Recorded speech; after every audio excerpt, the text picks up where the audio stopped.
It's being touted as the biggest drug bust in Canadian history and probably the most dramatic. A story covering 2 continents, a plane chase, and up to $1 billion worth of cocaine.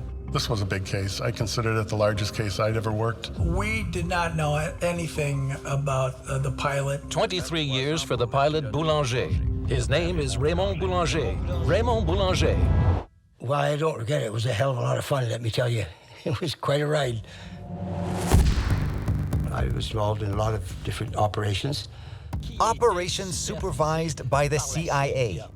I used to think the CIA were the good guys, and then you start to realize the more you work for them, well, we're not the good guys. We're actually the bad guys. I talked with Pablo many times, and he was well into the CIA. They were all in bed with him. Cocaine. That's when it got interesting. I was considered one of the biggest traffickers at that time. They asked me if I can help him, and I did. The cartels have a history of violence, a wide trail of destruction and death. Bad people. It's the Far West. It's all part of the game. My grandfather said there's 3 ways you can live life. You can lead, you can follow, or you can get the fuck out the way. I prefer to lead.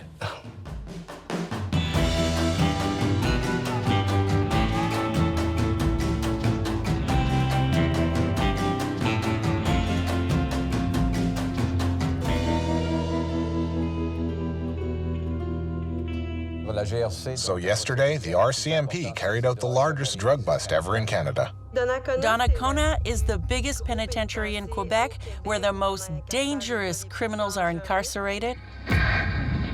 It's stressful, and the environment is stressful, so you just be careful. You don't make friends in prison. In July 1998, you escaped. You always use the word escaped. I left. Ah, sorry.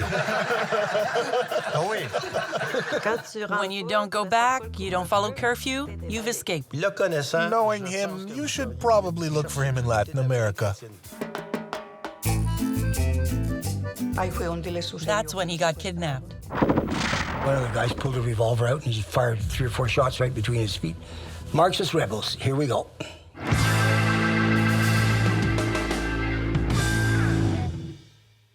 Raymond Boulanger, I hadn't heard about him in years. And all of a sudden, I saw him in the news, and it was spectacular. So yesterday, the RCMP carried out the largest drug bust ever in Canada. Hey, holy smokes, a major drug trafficker. The man and his mysterious wink. Holy smokes, hey, it's Raymond, fuck.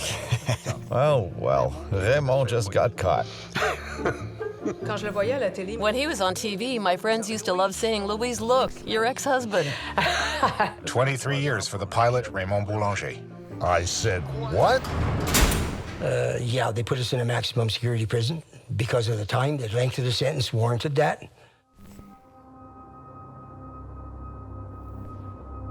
Donnacona is the biggest penitentiary in Quebec where the most dangerous criminals are incarcerated because it's a maximum security facility. You got some pretty heavy-duty criminals and stuff in there, but not all murderers. Got rapists, lots of those, everything. You can find from the highest class to the scum of the earth. But, whatever, the time I was here, I saw 7 murders. It's really, really a dangerous place. It's scary, it's violent.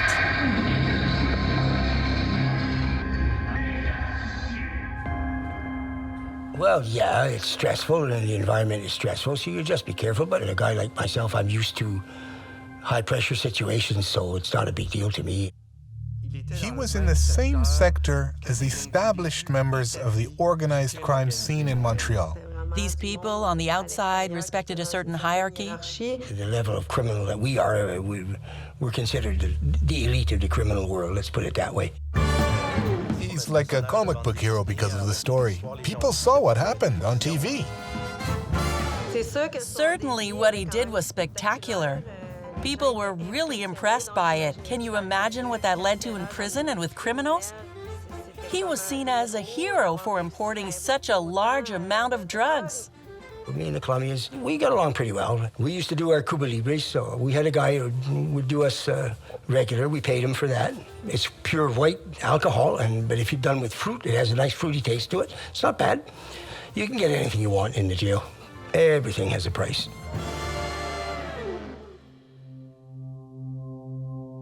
Aside from Raymond Boulanger, the day of the historic missed importation of 4,000 kilos of cocaine, other people were arrested, like Christian Deschênes. So when we arrived in Donnacona, he was already there. So he'd already told all the other guys, oh, my friends are coming, we're going to get on like that. And we arrived there, and I said, you're not my friend, in front of everybody. You're not my friend, I don't know you. I've never seen you, and the only reason we're here is because of you. So that ended that. I said, I'll give you some advice. Stay far away from me. He's a pathological liar. He invents stories about himself and tells people all kinds of shit. He's supposed to be a hockey champion, a tennis champion, a this champion. He was a Green Beret. He paid some guys to attack me with a baseball bat, and that didn't work out too well. You know, his reputation went out the toilet, and he ended up trying to buy back his reputation, so he figured that by getting me beat up, I would leave. Well, he came running out, two of them, one guarded the door, one came running up behind me in the gymnasium, and I heard him coming, and I saw the bat coming, and he hit me in the back of the head. By about 22 stitches in the back of my head. But I dropped to one knee like that, and I blocked the next swing with the elbow, and then I got up and kicked him in the nuts. Take the mask off and fight like a man, you piece of shit. But he was limping for the door like that, and I was getting like dizzy because, and pretty good, so I better headed for the infirmary, and then the blood started running down my shoulder and everything. And they patched my head and sewed it up, and that's it. I told the security head that I wasn't going to retaliate, so I let that go. And I let it go in June, and then come July, we figured sufficient time had passed. So one Saturday morning, the boys said, okay, Ray, you stay inside, don't come out for the movement this afternoon. We're going to hit him this afternoon. So at the movement at 2:30 in the afternoon, when he was coming back in from outside, he walked through the turnstile door, for the gymnasium, and the 5 guys were waiting for him with baseball bats, and they damn near beat him to death.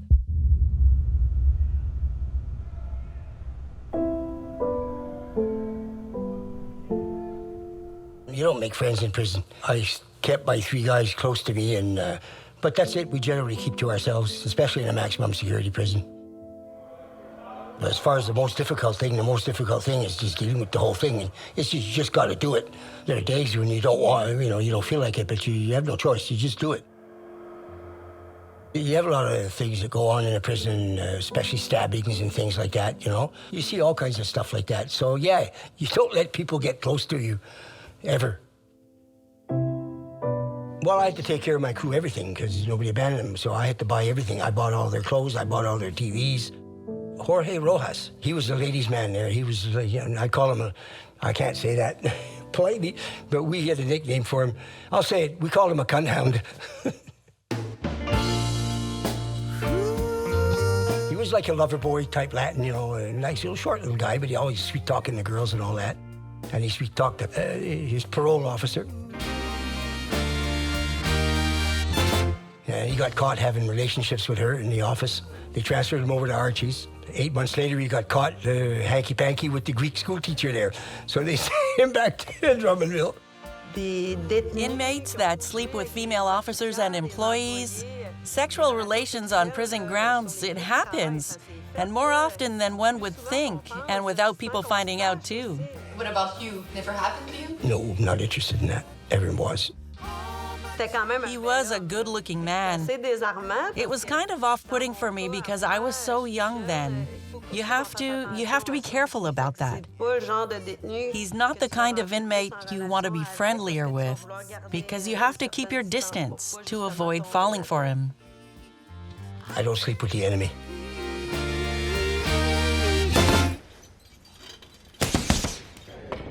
There's a lot of self-respect that goes on. You respect other people's privacy, and that's it. There's a code of behavior. And if you don't have it, you get taught pretty quick, So, yeah, you're dealing with people who, they know how to do their time. They're not children. Shut up and do your time. That's it. I wouldn't say he was happy in prison, but he knew how to get the most out of the situation.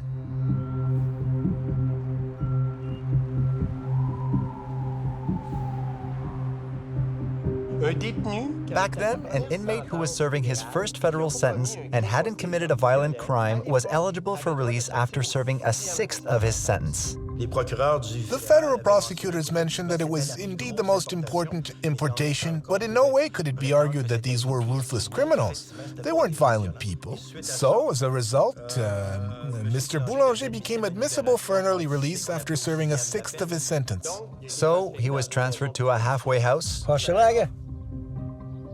Pure hell. I would have rather stayed in prison.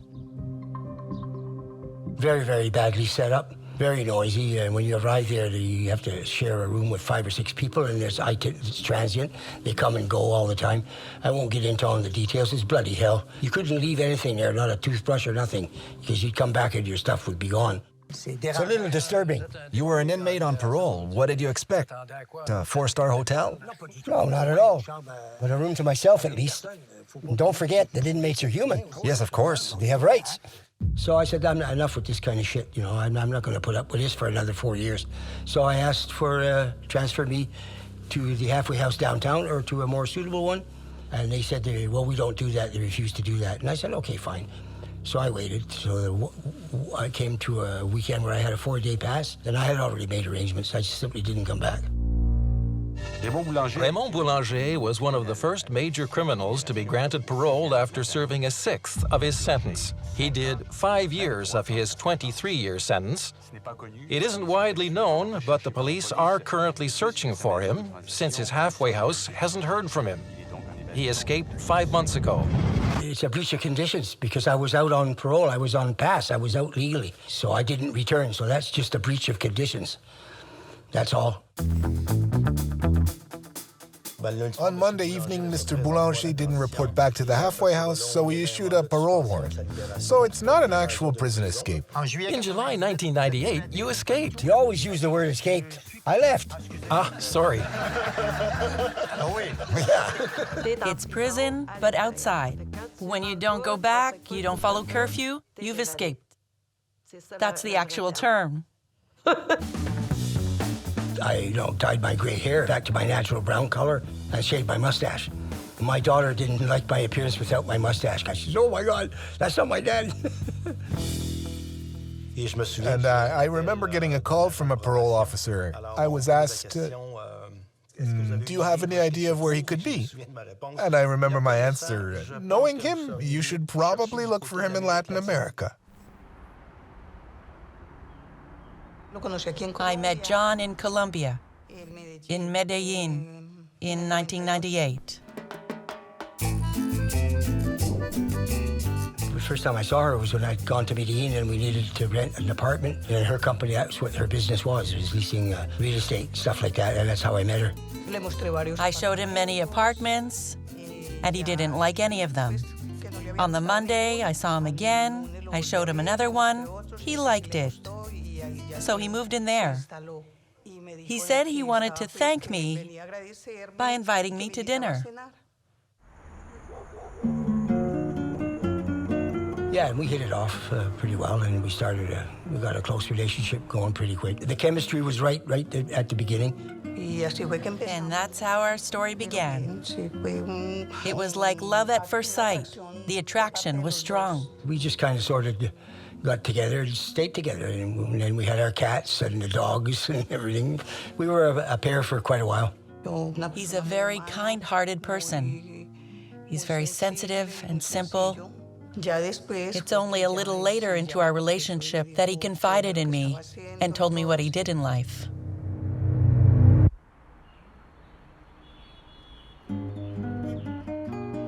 But it was too late.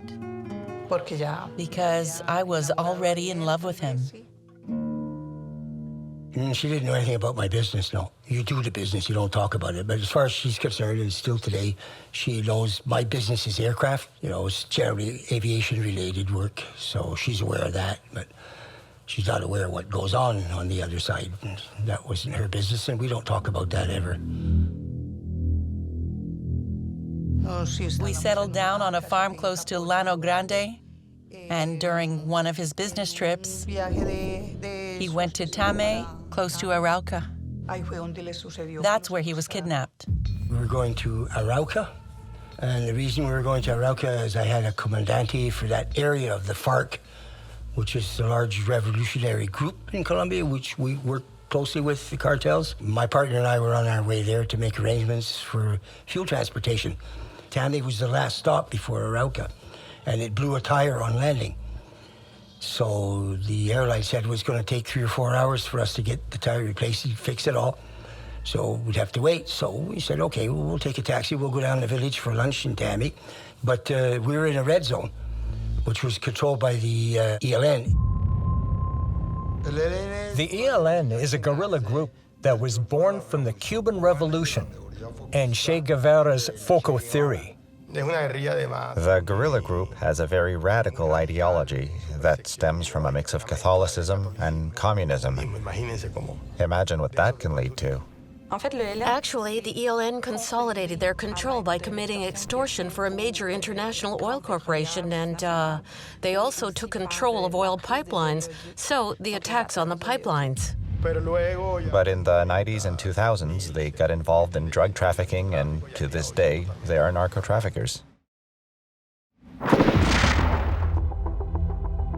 They arranged an ambush and they kidnapped us on the way back to the airport. The truck was driving and then it just pulled and blocked the road. And a bunch of people got out armed to the teeth. They put you on the floor of the car, keep your head down, put the gun in the back of your head, don't move. And then they blindfolded you. Partner, he got all excited because you could hear them cocking their rifles, you know, they cranking the rifles. And he says, oh shit, they're gonna kill us. I kept telling him, I said, stop, shut up. You know, these guys, their job is just to take us into custody. They're not negotiating. They're not the ones that are kidnapping us. They're following orders. So shut the hell up and get in the car. And he kept on going. So one of the guys pulled a revolver out and he fired 3 or 4 shots right between his feet. I said, you understand now? Get in the car. You know, no amount of crying and fussing and farting is going to make it any better. After they'd driven us, we switched cars. They drove us up into a sort of looked like an abandoned village. They said it was an old schoolhouse, actually. The roof was gone. There was no windows, but the holes were there where the windows were. And it was an open field, and then we could see the guard commando coming out of the forest. Marxist rebels, here we go. So it was the guy in charge of the commando. His name was Camilo, and he was a Canadian passport. He told me, he says, good thing it's Canadian. So I asked why, and he said, well, if you had an American passport, we don't even negotiate. We just execute you automatically. So that's pretty well it. Every couple of days, they move you around. I was always watching the sounds of airplanes going this or that, because you know the air routes like that. You're always keeping your mind busy thinking of a way I'm going to sneak out of here and get the hell out of here. And if I had to try to walk out the territory, forget it. Everybody in that area knows with the guerrilla, and they're all familiar with him. So your chances of walking out of there are next to nothing. So it's not even worth trying, because if you make an attempt at escaping, they will kill you. They will shoot you. Here, people that aren't Colombian, that come from Canada, England, or the United States, they're gringos. And if they're gringos, they probably have money. So they get kidnapped for a ransom. One day, his associate's wife got a call, and I received a call after to inform me that they had been kidnapped. We were supposed to go there to start negotiations. My son was in university back then, and he told me, don't go, Mommy. And I told him not to worry, that someone would help us there. My name is Elkin. I'm 77 years old. I was considered one of the biggest traffickers at that time. I met John Boulanger in a farm, and I did like the way that he was, his respect. I have a good admiration for him. I became friends. They counted me because I had connections at the airport, connections of people that has airlines, and they were involved in certain activities. So they asked me if I can help him, and I did. They wanted initially $5 million US for us each. I went there, talked to them, and finally we negotiated for $30,000.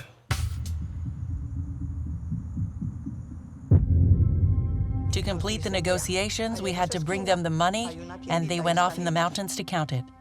We went to meet them after and found the two of them like children being punished. Oh yeah, a very determined woman. Nobody's going to kidnap her, old man, and get away with it. She was furious. The nerve of these guys. All I did was support him. I stood by him the whole time. I got released on the Monday morning, and Wednesday afternoon, we decided I better get back to Medellin. So we went to the airport to get on a flight to go to Bogota, and then within 10 minutes, the secret police arrived, surrounded us. They grabbed us, arrested us all. And after that, I don't know anything else, because the Canadian government took over everything. Taking me into custody. They hadn't formally arrested me. They didn't. They just picked us up and took us to a military base. The reason they put us on the military base is so we couldn't get near our lawyers, or our lawyers couldn't get near us.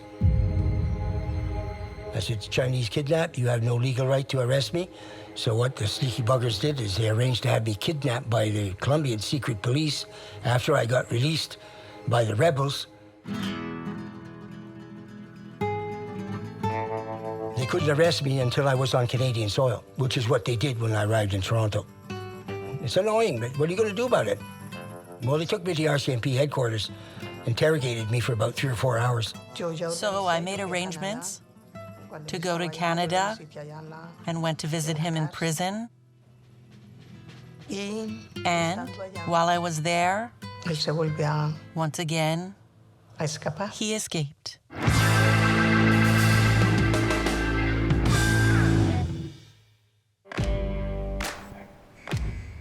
And they transferred me to Cowansville.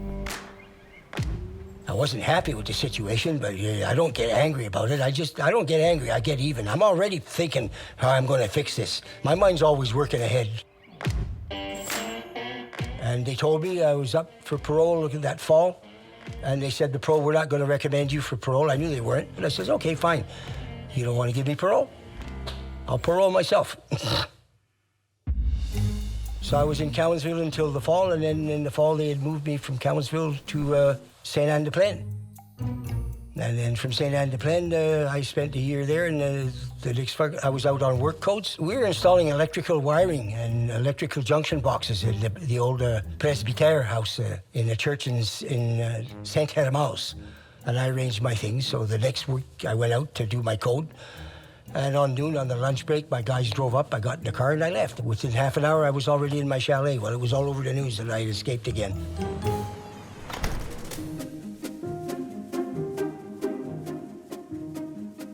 The first time I met Raymond was at the pub, here at Chez Alexandre.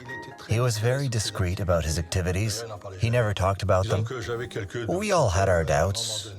We aren't blind. We knew something was up, but we didn't talk about it at all. What we did talk about was good restaurants, women, and wine. At that time, I was still working. Every morning at my establishment, I'd receive newspapers from our clients, and one day, I saw his picture in the paper. Later on, a young lady working on the patio came to me and said a man wanted to talk to me. So I went out to the patio and saw a man sitting in the corner with a cap on. I recognized Raymond right away. I said, "What are you doing here? The police are looking for you." And he said, "They won't find me here." He got away again, and seriously, the Canadian Correctional Services really messed up on that second escape. They should have expected it since he had escaped once before. They had to look for him for over a year and a half, so yes, he made a run for it a second time. He wanted me to do him a favor. I didn't do it for him that time. I told him, "You know I won't do that." So we gave each other a hug. He left and I never saw him again. By that time, I'd already had Maria installed in a chalet in Saint-Sauveur, and I had all my stuff already. Oh, it was nice. It was a nice chalet. We had a swimming pool and everything. We cooked good food. We had other friends who would come and visit us who knew. We played cards, and that went on for 3 weeks. It was kind of funny. Well, yeah, from the pool, you could see the roof of where the SQ building was. So while all this was going on, and it was funny because we were watching the news, and they interviewed the police chief in Mirabel. And he was saying, oh, no, Boulanger, with the resources that he's got, he's thousands of miles away from here right now. Meanwhile, I'm sitting right there behind him looking at him. We were careful when we'd go out. But we didn't hide. I went to the village a couple of times, but then I realized that that wouldn't probably not a good idea. The news all over the news that I had escaped every hour. You know, they repeat all day long. So there was too much publicity. So I figured, no, not a good idea to go walking around saying so hurt. So we decided to move to Mexico. We were living in Cancun, near all the hotels. It was nice and calm. We had a lovely time there, lovely.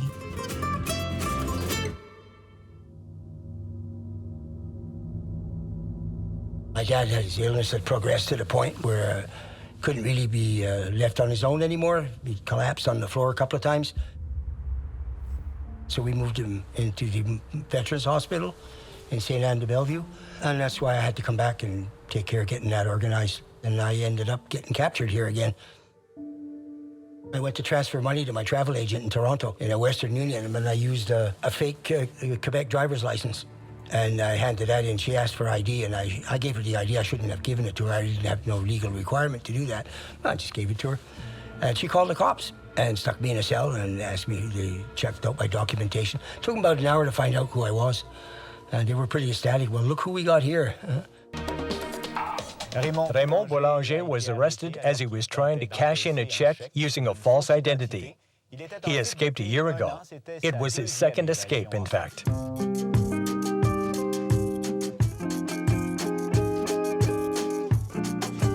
What'd you do during all that time? I worked. What kind of work? Regular work. It's pretty ironic that Raymond, who was being chased down by the DEA and the RCMP and all the police forces, that he would get caught doing a simple transaction in an exchange office. But that's often how it happens. You let your guard down and you get caught.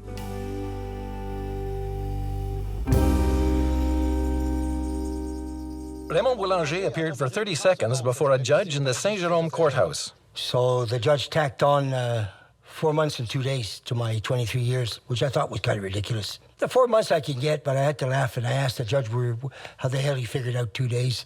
I basically told the judge to go fuck himself. He's such a defiant person.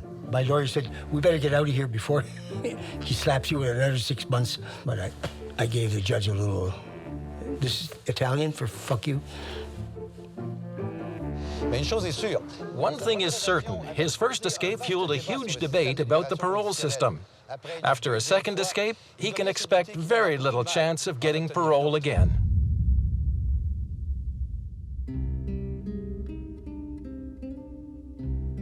I could have escaped, but at that point I decided, I might as well finish with this thing because it would be just continuation.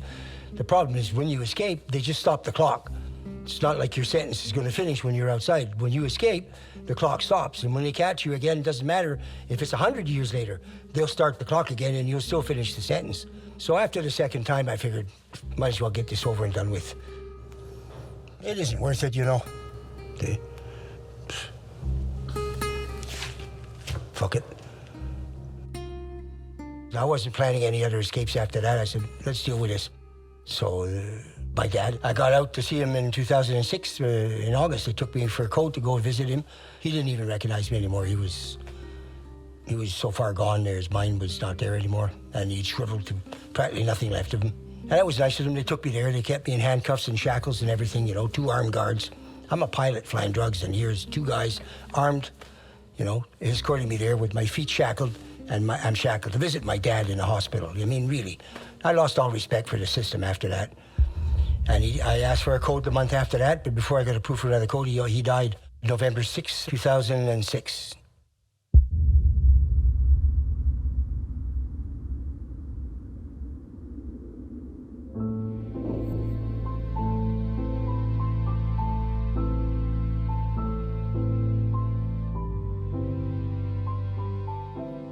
We were almost at the end. The St. Lawrence River. We're almost there. This is where the Métis River flows into the St. Lawrence. And when my father died, they had him cremated. And that's what he wanted. To have his ashes dumped here at the end of the Métis River. My father taught us not to be followers. Taught us to do whatever you have to do and allow yourself to be different. He'd say, don't stay with the herd. He'd say, you're a black sheep, but try to go unnoticed. You can do shady things, but don't attract attention. I succeeded at that. I just got caught once in my life, and that was in Casey. So I wanted to go see where the river ends because I haven't seen it since. And I didn't get to come back then. I was at Leclerc back then when my dad died. Well, R.I.P. Jacko.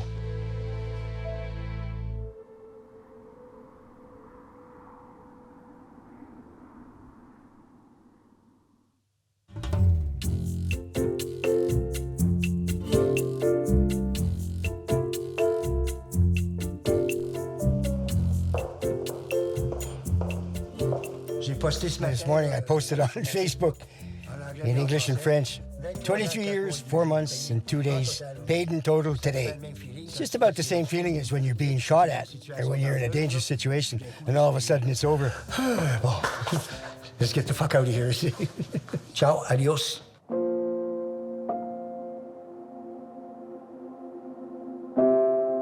I see that you've painted landscapes. Which one are you most excited to see again? The sea. Like that one, you know.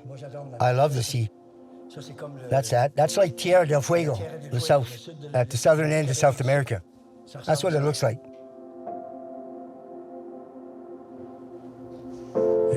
How long has it been since you saw the sea last?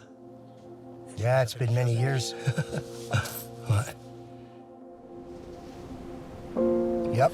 I'm gonna have to go see my friends in Colombia. I have a lot of friends waiting for me. I even have a Colombian girlfriend.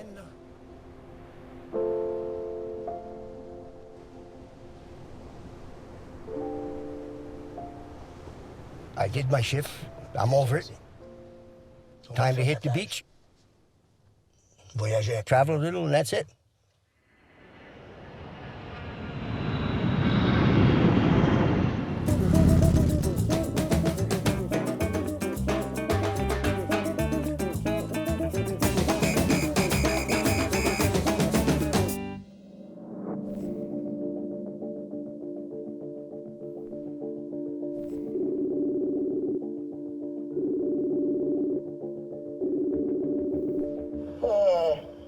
I'm telling you, feels like my asshole's in my armpit. Jeez. They just decided to block me at the airport and wouldn't let me in the country. Don't let him in. They didn't forget me. They kept me there the whole night. They put me on an airplane to Panama the next day. They didn't want to hear it. They kept their eyes on me. There's always 2 or 3 of them watching me. Come on, I couldn't even go to the bathroom without one of them following me. It was completely ridiculous. Leave me the fuck alone already, all right? And if they don't, well, I'll do what I gotta do. You know, and if they think that I can't run drugs again, they're very sadly mistaken. I still can. You might not want to put that in the documentary, but I'm going to put it there anyway. Damn it! But I got a good reception from the police in Panama. They met me at the airplane when they found out who I was and how I'd been there before, and I'd worked for General Noriega. So all the cops all came to talk to me. I signed autographs for them. They all wanted to shake hands with me and all like that, you know, because, you know, I got quite a reputation already. Now I'm at the airport at gate 126 getting on a flight to Montreal. Because I went directly to Immigration Colombia trying to do something for him. And the person called from here to the airport and called me back and said, Elkin, nothing can be done. Yes, I was a little disappointed, of course. I wanted to see him. After waiting 20 years, of course, it's really frustrating. It's sad.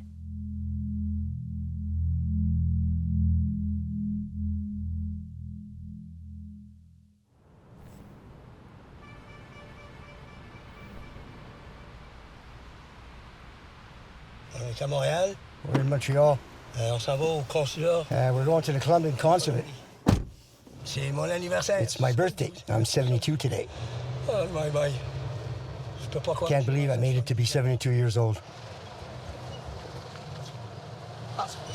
It's here.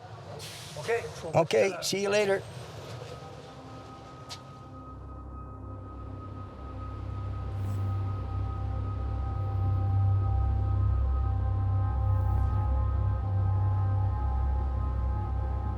fucking bullshit. Get the fuck out of here. This shit's ridiculous. It's total fucking bullshit.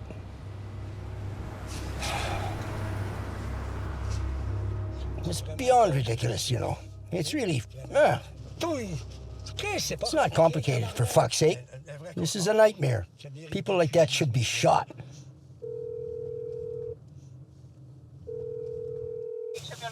I wanted to wish you happy birthday because it's your birthday. Yeah, thanks. Happy birthday! Yeah, I'm telling you, sweetheart. I would have loved to have spent it with you and my Colombian friends, but... Of course. Believe me, sweetheart, I'm so tired of all this shit I'm going through. I can only imagine. It's really awful. He realized that the past is always there to haunt you. Years will go by, but the past remains. His visa request was denied. He wasn't allowed to come back at all, and it all comes back again.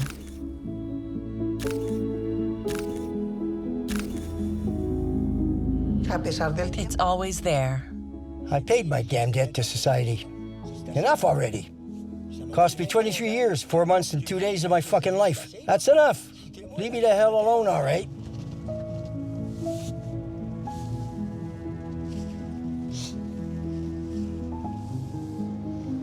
It's painful.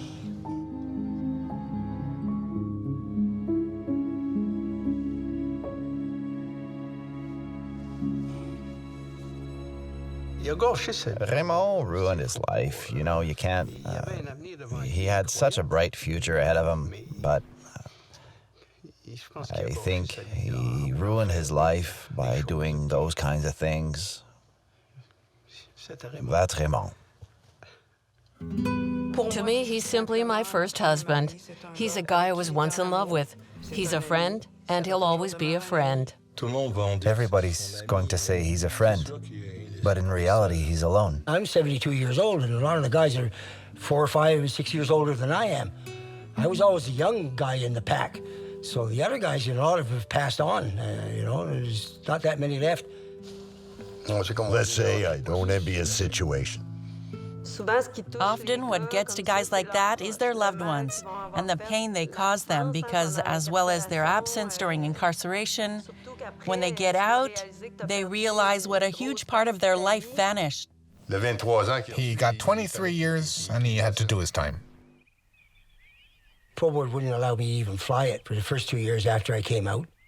We had a Cessna 185 I shared with a friend of mine, Paul Smith. He's not allowed to fly, but I'm sure he's flown. I didn't because they were just waiting for me to make one mistake like that so they could suspend me and put me back in jail. That would suit their purpose. So we did it, and eventually after a while, Paul was really far too sick, and so we just decided to sell the airplane, and that was it. That was a bit sad. But I got a good owner for it, so the airplane found a good home, so I'm pretty happy about that. I would have kept it at one point, you know, but I didn't want to really keep that here because Paul and I had good memories with it and all that, so once he was gone, I figured I'd rather see the plane go too. But I miss the business now, but I'm too old for that now.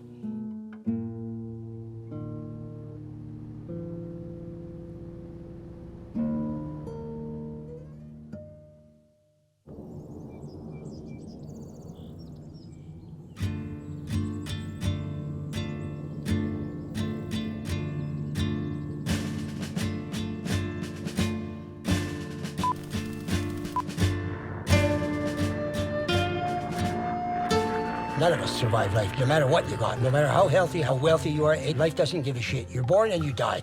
What goes on in between, that's the stage, and it's up to you to play the game whichever way you want, you know?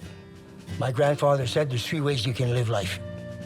You can lead, you can follow, or you can get the fuck out the way. I prefer to lead.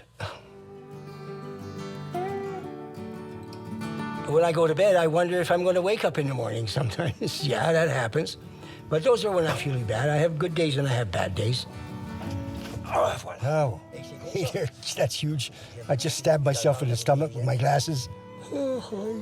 Yeah, I just generally keep busy. I don't want to work too hard because I'm still dealing with cancer. That takes a lot out of it. But I'm lucky in a sense because when they diagnosed me, they gave me 6 to 7 years to live. And I've already had this for 12 years now, and I'm still going strong. So I'm not going to complain about it. Just deal with it. It's a very privileged form of employment. You get to see things that earthlings don't see. You're looking down at the earth. You don't see all the dirt and the filth and the crap and the corruption and the pollution. You all see the beauty of it all. Beautiful skies, cloud formations, colors, sunsets, sunrises. When you come back to earth, well, you shit, kind of get back again. You can't wait to get back up there. It's nice and peaceful and quiet. I think it's the best job in the world. But transporting cocaine, that's not legal. No, it isn't. While doing all of that, you never even had a shadow of remorse? Remorse? What for? It's my job. I'm a professional. That's what it is. That's it. I have no regrets. I have no remorse. And the Parole Commission has always held that against me. People would have wanted him to show remorse, that he would realize that narcotics are harmful to society.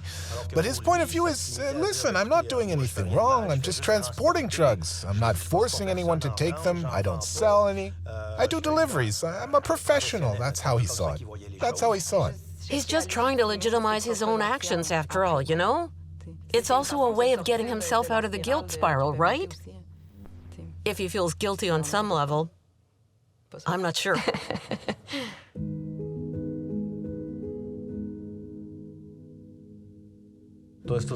People who assassinate people, who break the law, who steal everything, nothing happens to them. They become untouchables.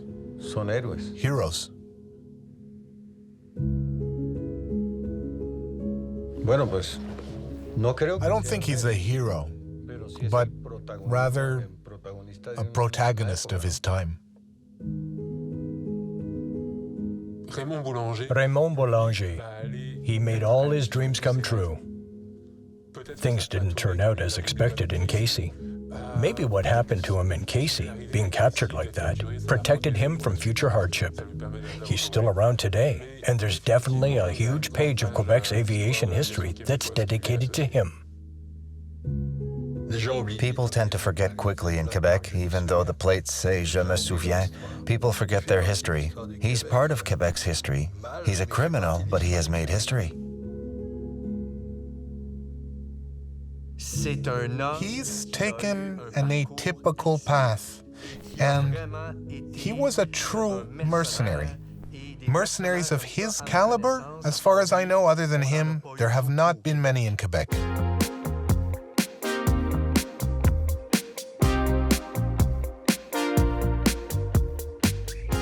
He sees the world like his own play. That's how he sees it. His arrest was all over the media, and I think that deep down he's happy he got media coverage. He didn't brag about what he did, and other people did it for him. Yep. We're where you landed, on the 231 way. Yeah. He loves it.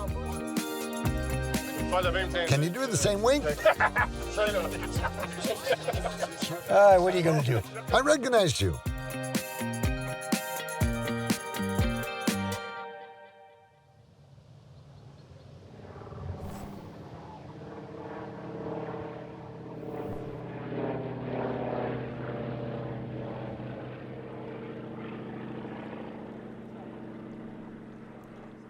We went back to Casey for the first time since my spectacular landing in 1992.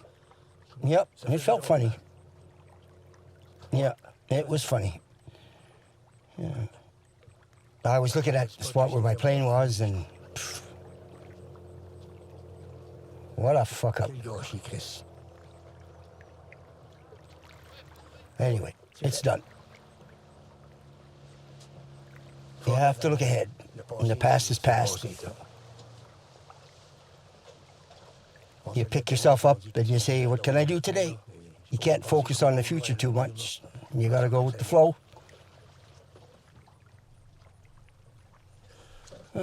Yep.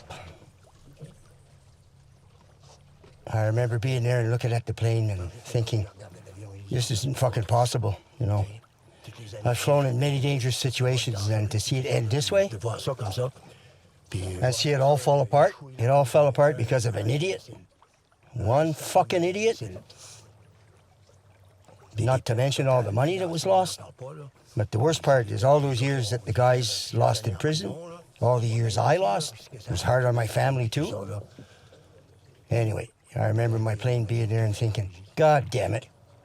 If only things had happened differently. If that guy had been there, it would have been another story. He brought it all back. Oof, like a wave of emotions, you know. Oof. Gives me shivers. Anyway, what's done is done.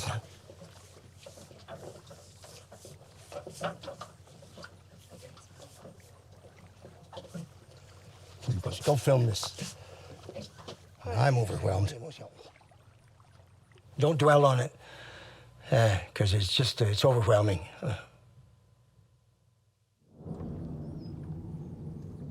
I would say some mornings I'm stupefied. I look back on it like that, and I really am surprised at how the hell did I survive all this. And I'm still there. You know, I guess I got a guardian angel, but I must have put her through quite a lot of difficulties. Yeah.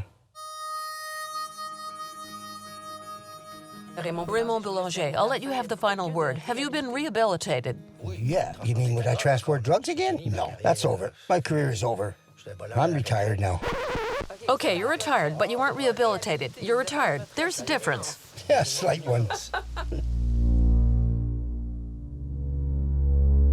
Just because you quit the job or you're not on the job anymore doesn't mean the knowledge that you had and you brought to that is gone. It's always there, so people stay in contact. Occasionally you get called for consulting or this or that, or, you know, ask questions. Yeah, let's say it's a very exclusive club. And generally, we're members until we die.